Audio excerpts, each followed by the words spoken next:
নির্বাচন ইস্যুতে বিএনপির সঙ্গে ছাত্র সমন্বয়ক এবং সরকারের সঙ্গে যে একটা গভীর দূরত্ব সৃষ্টি হয়েছে, এটি আর লুকোচুরি করা কিছু নেই, এটা এখন ওপেন সিক্রেট। একই সঙ্গে রাজনৈতিক দলগুলো সম্পর্কে আমাদের তথ্য এবং সম্প্রচার উপদেষ্টা যে ঘোরতর আপত্তিকর মন্তব্য করেছেন, সেইখান থেকে নতুন করে দ্বন্দ্বটা আরো বেশি জোরালো হচ্ছে। কিন্তু আমি এই মুহূর্তে যে বিষয়টি বলতে চাই, ইতিহাস বিকৃতির অভিযোগে বিএনপির যে একটা ভয়ঙ্কর গর্জন, সেটি আমাদের জন্য খুবই সিগনিফিকেন্ট, রাজনীতির জন্য খুবই তাৎপর্যপূর্ণ এবং বিশ্লেষণাত্মক। বিএনপি মহাসচিব মির্জা ফখরুল ইসলাম আলমগীর গত শুক্রবার শহীদ বুদ্ধিজীবী দিবসে যে গর্জন ছেড়েছেন বিএনপির পক্ষ থেকে, আমরা কি সেটি খুব খেয়াল করে শুনেছি? তিনি বলছেন, অনেকেই এখন ৭১কে একটু পেছনে রাখার চেষ্টা করছে, এটা ইতিহাস বিকৃতির আর এক প্রচেষ্টা। এইভাবে তারা ষড়যন্ত্রের মাধ্যমে দেশের মূল ইতিহাস থেকে জাতিকে দূরে সরিয়ে রাখতে চায়। আমাদের এই সেন্টেন্সটির, এই যে ষড়যন্ত্রের মাধ্যমে, এই শব্দটির দিকে একটু জোর দেওয়া প্রয়োজন নিশ্চয়ই। তিনি বলছেন, আমাদের মূল ইতিহাস এই স্বাধীন বাংলাদেশ আর ২০২৪ সালের গণ অভ্যুত্থানকে কেউ যেন খাটো না করে, ইতিহাস বিকৃতি যেন না ঘটে। গত ১৫ বছর ধরে ইতিহাসকে বিকৃতি করা হয়েছে, ঠিক তেমনি এখন যাতে ইতিহাস বিকৃত না হয় সেজন্য সবাইকে সজাগ থাকতে হবে। খুবই গভীর মর্মার্থক কিছু কথা বলেছেন মির্জা ফখরুল ইসলাম আলমগীর, যেটি স্বাধীন বাংলাদেশের প্রতিটি ক্ষেত্রেই খুবই তাৎপর্যপূর্ণ। আমি ব্যক্তিগতভাবে অপেক্ষায় ছিলাম যখন এই সরকারের বিভিন্ন কর্মকাণ্ডে, ছাত্র সমন্বয়কদের বিভিন্ন কর্মকাণ্ডের মধ্য দিয়ে ৭১-এর চেতনাকে খাটো করা হচ্ছে নাকি ২৪-এর চেতনাকে বড় করে তোলা হচ্ছে, এরকম যেমন নানান ধরনের প্রশ্ন, মৌলবাদী বিশেষ বিশেষ কোনো শক্তির জায়গা থেকে একটা আস্ফালন, সেই জায়গা থেকে আমি ব্যক্তিগতভাবে অপেক্ষায় ছিলাম এক্ষেত্রে বিএনপির অবস্থানটি কি সেটি জানার জন্য। কেন তারা স্পষ্ট করছে না? আমরা স্পষ্ট হয়েছে বিএনপির অবস্থান সম্পর্কে। এবং মির্জা ফখরুল ইসলাম আলমগীর যে কথাগুলো বলেছেন, এটি নিশ্চয়ই শুধু বলার জন্য বলা নয়, স্রেফ হুঙ্কার ছেড়েছেন তিনি। এবং এটাই বাস্তবতা। এদেশে ৭১-এর চেতনাকে ছোট করে, ৭১-এর চেতনাকে পেছনে ফেলে কখনোই এই বাংলাদেশ, এই বাঙালি জাতি সামনের দিকে এগিয়ে যেতে পারে না। এবং মির্জা ফখরুল ইসলাম আলমগীর আরো বেশ কয়েকটি মন্তব্য করেছেন এই একই অনুষ্ঠানে। তিনি বলছেন যে মেধাবী মানুষগুলোকে সরিয়ে দিয়ে একনায়কতন্ত্রের ক্ষমতা টিকিয়ে রাখতে চেষ্টায় থাকে স্বৈরাচাররা। ৭১ সালে সেটি করেছে পাকিস্তান। খুবই কৌশলে এই শব্দগুলো বলেছেন এবং তিনি বলেছেন রাজনীতি করতে গেলে মেধাবী হতে হয়। তিনি কাদেরকে উদ্দেশ্য করে কথাগুলো বলেছেন সেটিও আমরা বুঝতে পারি। তার দলীয় নেতা কর্মী ছাড়া আর কাদেরকে মিন করে তিনি এই কথাগুলো বলছেন? যাদেরকে মিন করে কথাগুলো বলা হচ্ছে তারা কি বুঝতে পারছেন? স্বাধীনতা বিরোধী একটি রাজনৈতিক দলের সঙ্গে বিএনপির যে সখ্যতা ছিল, তা নিয়ে বিএনপির মধ্যেও তাদের অভ্যন্তরীণ যে রাজনীতি দুটি ধারায় বিভক্ত ছিল।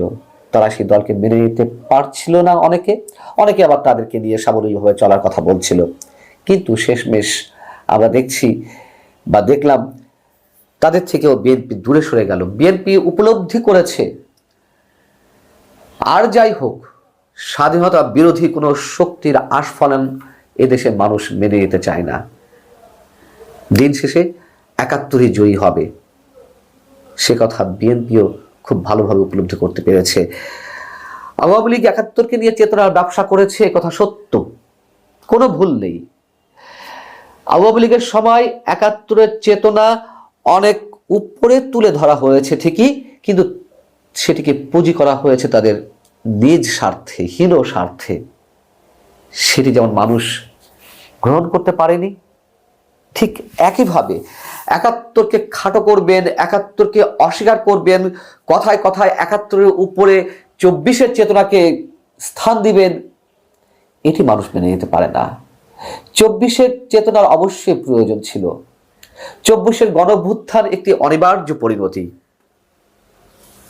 কিন্তু তাই বলে সেটি ৭১কে ছাপিয়ে যেতে পারে না। বারবার এই কথা বলতে চাচ্ছি আমরা।